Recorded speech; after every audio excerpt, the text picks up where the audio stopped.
All right, so this is question number 20, and we are trying to test two samples, right? And these samples, they are supposed to be independent according to 9.2, right? And we're going to see why they are independent, because one of them is slot machines and the other one is a roulette. All right, so this is a roulette here. So they are supposedly two different games. So the samples, the people who play slot machine, they are not necessarily the same people who are playing the roulette. So they are supposedly to be two independent sets. All right. So then for question number 1, and we are trying to figure out what is the hypothesis H0, H1, and what kind of hypothesis testing is one or two tails, right? All right, so let's get into it. I simplified the data here, so in a table, I think this is easier to understand. So now, for each one of them, for the slot machine and the roulette, you are given the X bar, which is, as you can see here, 51.1. You are giving the S, and why we are saying S is not sigma is simple here, because they selected a sample of 21 people, and then they calculated their age, which is 51.1, and then they calculate as well the 6.8 standard deviation. Therefore, the standard deviation is not for the whole population, but only for these 21 people. All right, so it is a sample standard deviation. All right, so now for determining the claim, we need to find the sentence, right? And the sentence is right here. Can be concluded at alpha equals 0.01 that the mean age of those playing the slot machine is less than those playing the roulette. So the mathematical sentence is right here, is less. So this is what you're looking for. And we have the slot machine and we have the roulette. So what I'm going to do is I'm going to call mu1. This is the theoretical mean, basically, right? Mu1 is for the slot machine and mu2 is for the roulette. Now, if I want to write this sentence that I have right here, this will be the slot machine mu1 is less than the roulette, which is mu2. So the claim basically is saying, that mu1 is strictly less than mu2. And because this is not including an equal sign, so this can be only H1. So this is your H1, and that's the claim. H0 is the same, is gonna be mu1 equals to mu2. And obviously is not the claim because it has is not mentioned over there, right? You can write it this way, or you can write it as well, mu1 minus mu2 less than 0, and mu1 minus mu2 different equals to 0. All right, so this is H1 and this is H0. All right, so let's go and verify it. Oh, by the way, because we have inequality, all right, so this inequality over here, this indication of one tail distribution, right? All right, so let's go and put the information in. So for H0, we said mu1 equals to mu2. This is not the claim. And for H1, it's going to be mu1 less than mu2, and this should be your claim. And this is two-tailed. Oh, one-tailed, sorry. This is one-tailed. Check it. And we're good. All right. Now they're asking about the critical value. All right. And your critical value should be rounded at least 3 decimal places. All right. So we don't know. They are asking you if there is 1 or 2, and we're going to see what is the scenario here, right? So critical value. Let's see. We need only the claim, actually. So we need only this. So again, we are using obviously here the t-distribution, and the reason because we don't know the sigma. Sigma is unknown, so we're going to be using the t-distribution. And if this is my t-distribution here, always you wanna graph the h1. All right, so the graph here, this is h1. So if this is the middle, all right, so this is the center 0, where it gonna be less than 0? So less than 0 is gonna be obviously right here. So you see I'm graphing this one basically, right? mu1 minus mu2 less than 0. So mu1 minus mu2 less than 0, obviously I'm not going to put it on the right side, it has to be on the left side because the middle is 0. So if I graph this, I would graph h1, this is going to be a right tail distribution. Therefore, there is only one critical value.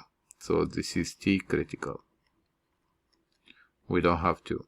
And this is going to be the totality of the alpha. So the total value of alpha would be going here. And I believe alpha is 0.01. Okay. So now, I think we have everything in here. So let me double check alpha. Alpha 0.01 is fine. So we get everything. No, we are missing one thing. Degree of freedom. So degree of freedom, we have two values. We have n1 is equals to 21.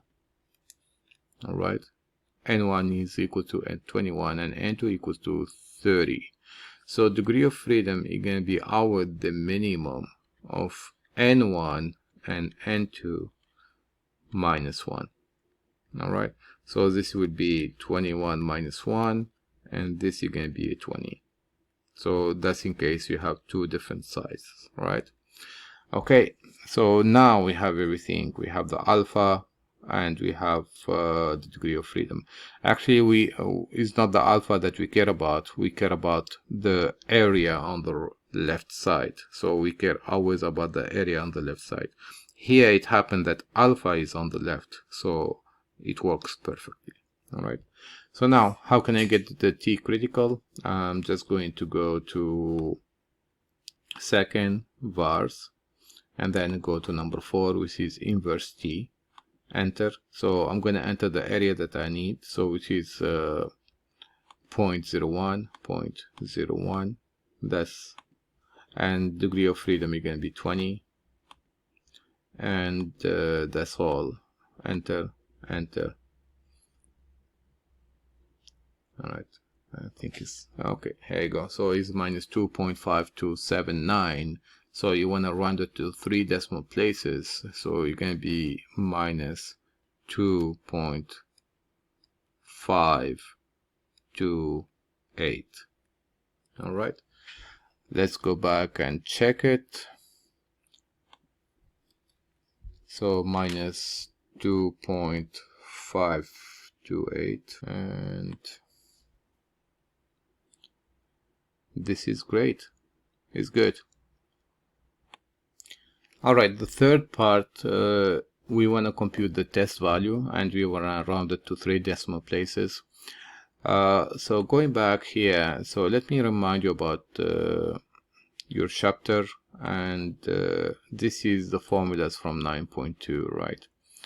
Now, the formula for 9.2, you have it right here. So you have all the information, you can plug it in, you use the table and so forth. So this is how you find the t value, and this is how you find the confidence interval relatively to that, right? However, we are not going to use the formulas. We're going to use the shortcut, how to use this into the calculator, right? So we are allowed to use the calculator, why not? All right, so let's go back. And let me try to explain what's going on first, right? Now this critical value that we just found over here, you're gonna divide somehow my graph in two parts, the accept and reject zone. Anything away from the alpha will be accept H0, and anything included into the alpha would be the reject H0. So my logic is always according to H0, all right? So now I want to calculate the t statistics, all right? So I am looking for the t stat or t value, and I want to place it here. So if I am in the yellow part in here, so this is my yellow part, I'll be rejecting. Otherwise, if I am in the green part over here, I will be accepting, all right? Accepting H0. So how can you get the t statistics? The calculator actually is having all the formula built-in. You just have to go and find them. So the way to find this test, which is a sample t-test, and have two sample t-tests, right? Two values. So I'm going to go to statistics. I'm going to go to tests. I'm going to go down to sample t-test. You see two sample t-test. All right, so you can see it. I'm going to enter. And again, you have two values here, the data. When you're going to be using the data, whenever they give you all the numbers and they don't calculate this for you, so the raw numbers basically, you put them in a list and let the calculator do the calculation for you. And otherwise, if you get a table like this one, you're assuming all the values in, you're going to use the statistics. All right. So I have the same data from previous one, but I'm going to override them all. So x1, you're going to be 51.1. Now the s, you're going to be 6.8. The n1, you're going to be 21. x2 right now is 54. S is going to be 3.2. And N2 is going to be 30. Now, you're going to state your H1. H1 is mu1 less than mu2, so you can be the second one. You see, less than mu2. Enter. And that's basically it. You don't want to plot it, pull it, yes or no, forget it. You want to just calculate. All right. Enter. And this is your t value over here. So that t value is, let's see, the t value is minus 1.8184. all right. You want to round it to 3 decimal places, so minus 1.818, and minus 1.818 obviously is smaller. All right, so it should be somewhere here before minus 2.528. all right, so this is minus 1.818, and this is, maybe it's not clear, so this is a minus 2 here. All right, there you go. So I am within the rejection zone. I am within the acceptance zone. So the conclusion here, do not reject H0. So do not reject H0 is the same thing as accept H0. all right.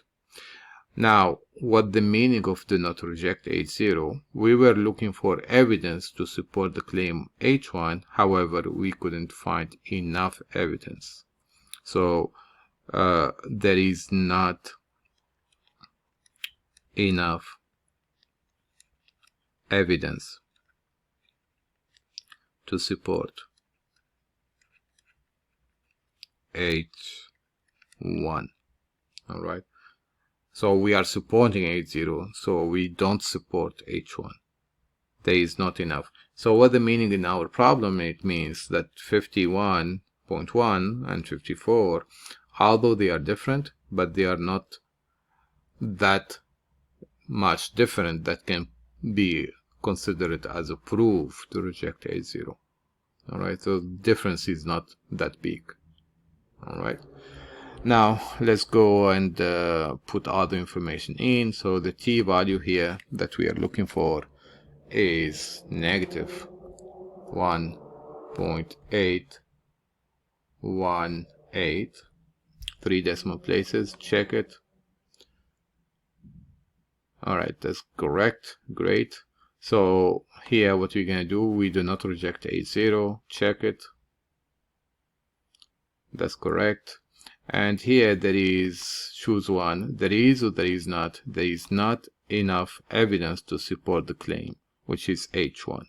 All right, check it. And that's all. That's correct. Okay, I hope this helps.